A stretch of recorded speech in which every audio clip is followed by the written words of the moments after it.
ఇప్పటి వరకు సతీష్ రెడ్డి గారు వైఎస్ వివేక మర్డర్ కేసులో ఎంతమంది జగన్మోహన్ రెడ్డి గారి దగ్గర నుంచి వాళ్ళు చేసినటువంటి ఆరోపణలు ప్రజల్లోకి తీసుకెళ్లినటువంటి విధానం గొడ్డలి పార్టీ అని బాబాయి గొడ్డలని విపరీతంగా ఎన్నికలకు ముందు ప్రచారం చేశారు.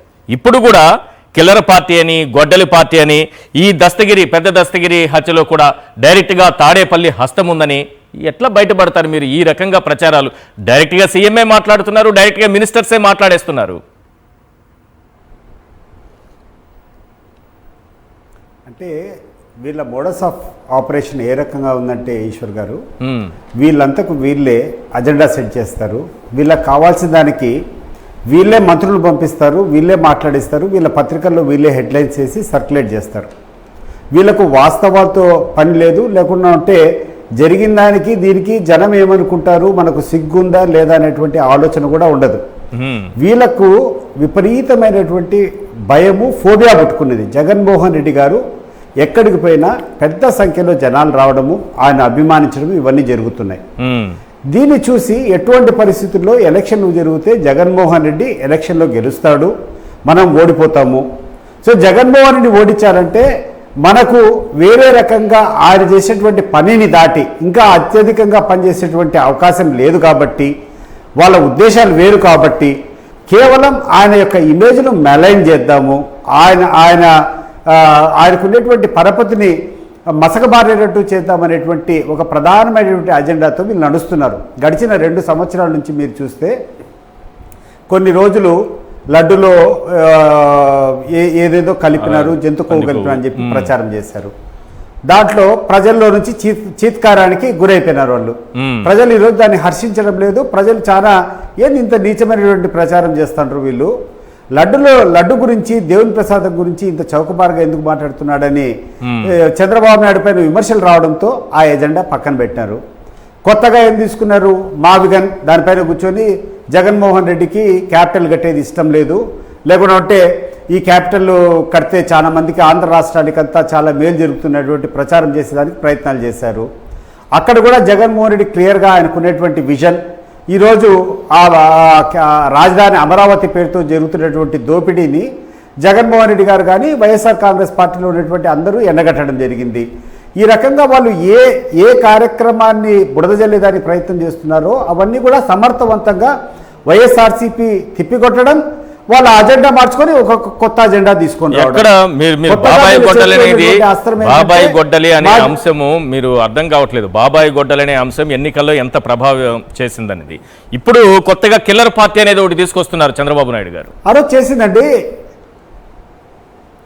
అదే ప్రచారం చేయమని చెప్తున్నారు అందరికీ. వాళ్ళు చేసేటువంటి అంతే, వాళ్ళకు ఉండేటువంటిది ఈరోజు జగన్మోహన్ రెడ్డికి ఎదిరించేటువంటి ధైర్యం కానీ జగన్మోహన్ రెడ్డి ఓడించేటువంటి ధైర్యం వాళ్ళకు లేకనే ఈరోజు ఎంతమంది పార్టీలు ఉన్నాయో ఆ పార్టీలన్నీ కలిసిపోయినాయి. బీజేపీ కలిసింది, జనసేన కలిసింది, వీళ్ళు కలిసినారు. అండ్ ఇంకొకటి ఏంటంటే ఎవరైతే సిద్ధాంతపరంగా బీజేపీకి వ్యతిరేకంగా ఉన్నారో ఆ వ్యక్తిని ఎవరైతే పిసిసి అధ్యక్షురాలుగా ఉన్నారో వాళ్ళని వీళ్ళ మౌత్ పీస్గా చేసుకోగలిగినారు ప్రలోభపెట్టి. ఈ రకంగా ఎన్ని రకాలు చేసినా కూడా జగన్మోహన్ రెడ్డి యొక్క పరిస్థితి కానీ ఆయన క్రేజ్ కానీ జనంలో ఎక్కడ తగ్గడం లేదు. కాబట్టి ఈరోజు కొత్తగా ఏదో కడపలో ఒకటి జరిగింది, వీళ్ళకి అడ్డగడితే ఎట్లుంటుందని చెప్పి ఈరోజు ఈ విష ప్రచారం చేస్తున్నారు. డెఫినెట్గా వీళ్ళ యొక్క ప్రయత్నం దీంట్లో కూడా వికటిస్తుంది. ప్రజల చీత్కారానికి వీళ్ళు లోనవుతారు. వీళ్ళు ఎన్ని చేసినా జగన్మోహన్ రెడ్డికి ప్రజల గుండెల్లో ఉన్నటువంటి స్థానాన్ని వీళ్ళు ఎవరు కూడా తీసేయలేరు. ఎందుకంటే జనం విపరీతంగా, ఎస్పెషల్లీ పేద బలహీన బడుగు వర్గాల వారు జగన్మోహన్ రెడ్డి గారు చేసేటువంటి అనేక పథకాల ద్వారా లబ్ధి పొంది వాళ్ళ గుండెలో పెట్టుకున్నారు. సో వాళ్ళని వేరు చేయడం కాదు ఇది. చంద్రబాబు నాయుడు గారు అది గుర్తించాలా. నువ్వు ఎన్ని అబద్ధాలు చెప్పినా ఆయన మీద వికటిస్తాయి తప్పితే నమ్మేటువంటి ప్రచారంలో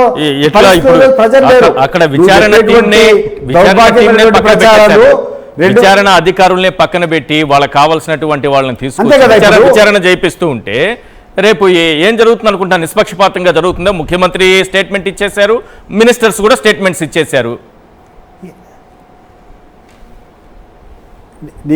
ఈరోజు ఈ కేసు ఎటువంటి పరిస్థితుల్లో నిలుచదు, లేకుంటే వీళ్ళకి ఏం కాదు. వీళ్ళు చేసేదంతా వీళ్ళకి మీడియా ట్రయలు, జనంలోకి ఒక తప్పుడు వాదన తీసుకునేదానికి వీళ్ళు ప్రయత్నాలు చేస్తున్నారు. డెఫినెట్గా సమర్థవంతంగా మేము ఈ ప్రజలకు వివరిస్తాం. వీళ్ళు ఎన్ని తప్పుడు కేసులు పెడతారు. వీళ్ళ రెడ్ బుక్ రాజ్యాంగం జరుగుతుంది, తప్పుడు కేసులు మా మీద పెడతారు, సిద్ధపడ్డాం. ఇప్పుడు మీరు చూశారు మాచర్లో జరిగినటువంటి విషయము.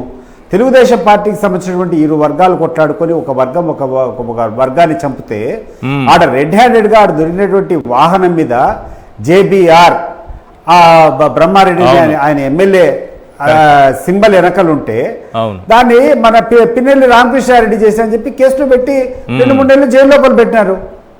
We have to face all this wrath. వీళ్ళ రెడ్ బుక్ రాజ్యాంగం జరిగినంత వరకు ఇట్లాంటివి ఏమైనా ఎదుర్కోవాల్సిందే, మేము తప్పదు. కానీ వీళ్ళకి చెప్తాండ 3 సంవత్సరాల తర్వాత సీన్ రివర్స్ అయితే అది గుర్తుపెట్టుకో. ఇటువంటి పనులు మంచి కావు. ఇటువంటి పనులు చేయడం వల్ల భవిష్యత్తులో మీరొక్కరే కాదు, మీ పార్టీకి సంబంధించినటువంటి అనేక మంది నాయకులు కూడా ఇబ్బంది పడతారు. చట్టాన్ని చట్టం పరిధిలో తీసుకొని రండి. అక్కడ క్లియర్గా FIRలో మాకెవరికి సంబంధం లేదని చెప్పి సంబంధం ఉన్నటువంటి వ్యక్తుల మీద చేస్తే నువ్వు ఇన్వెస్టిగేషన్ చేసినట్టు ఆ రోజు ఇన్వెస్టిగేషన్ ఉన్నటువంటి ఆఫీసర్లు, CAలను, SIలను వీళ్ళందరినీ మార్చేసి DSPని అంతా మార్చి కొత్తగా నీకు కావాల్సినటువంటి వాళ్ళని ఆ ప్లేస్లో పెట్టి నువ్వు ఒక స్క్రిప్ట్ ఇచ్చి నువ్వు అల్లినట్టు అల్లిచ్చి ఇప్పుడు సంబంధాలు ఉన్నాయంటే ప్రతి ఒక్కరికి సంబంధం. నాకు కూడా నా కాన్స్టిట్యున్సీలో ఉన్నటువంటి ప్రతి ఒక్క నాయకునితో ఈరోజు సంబంధం ఉంది. నేను తెలుగుదేశం పార్టీలో ఉన్నప్పుడు తెలుగుదేశం పార్టీ క్యాడర్లో ఉన్నటువంటి ప్రతి ఒక్కరికి నాకు సంబంధాలు ఉన్నాయి. అంత మాత్రం వాళ్ళు ఏదైనా తప్పు చేస్తే నేను చేసినట్ట? స్పర్ ఆఫ్ ది మూమెంట్ ఈ రాయలసీమ ప్రాంతంలో ఎస్పెషల్లీ కడప జిల్లాలో ఎట్లుంటుందంటే స్పర్ ఆఫ్ ది మూమెంట్ చిన్న సంఘటన జరిగినా కూడా అది చిలికి వాళ్ళే గాలివానగా మారి హత్యంత దూరం పోతుంది. దాన్ని మనం ఏం చేయలేము. మీరు ఉన్నటువంటి వాతావరణం మాట్లాడింది దాన్ని తప్పుగా యాట్రిబ్యూట్ చేసి ప్రతి ఒక్క హత్యను కూడా జగన్మోహన్ రెడ్డికి లింక్ చేసి జగన్మోహన్ రెడ్డి యొక్క ఇమేజ్ను మసకబారేటట్లు వీళ్ళ యొక్క ప్రయత్నం ఉంది. అది డెఫినెట్గా వికటిస్తుంది. ప్రజలు అన్నీ కూడా గమనిస్తున్నారు. చంద్రబాబు నాయుడు ఆయనకున్నటువంటి స్థాయికి తగినటువంటి కార్యక్రమం కాదు ఇది. ఒకటే విషయం చెప్తున్నా, మా లీడర్లు కానీ మా కథ కానీ ఎక్కడికి వచ్చినైనా కూడా ప్రమాణం చేసేదానికి సిద్ధంగా ఉండరు. వీళ్ళ లీడర్లు వచ్చి దీన్ని జగన్మోహన్ రెడ్డికి సంబంధం ప్రమాణం చేసేదానికి ఎవడన్నా సిద్ధంగా ఉన్నారా? ఈరోజు ఒక 4 మంత్రులను తీసుకొని వచ్చి మాట్లాడిచ్చినారు కదా, ఆ 4 మంత్రులు వాళ్ళ బిడ్డల మీదనో లేకుంటే కుటుంబాల మీద ప్రమాణం చేసి లేదు ఖచ్చితంగా జగన్మోహన్ రెడ్డి చేసినాడనో లేకుంటే ఇంకోటి చేశాడని చెప్పగలుగుతారా?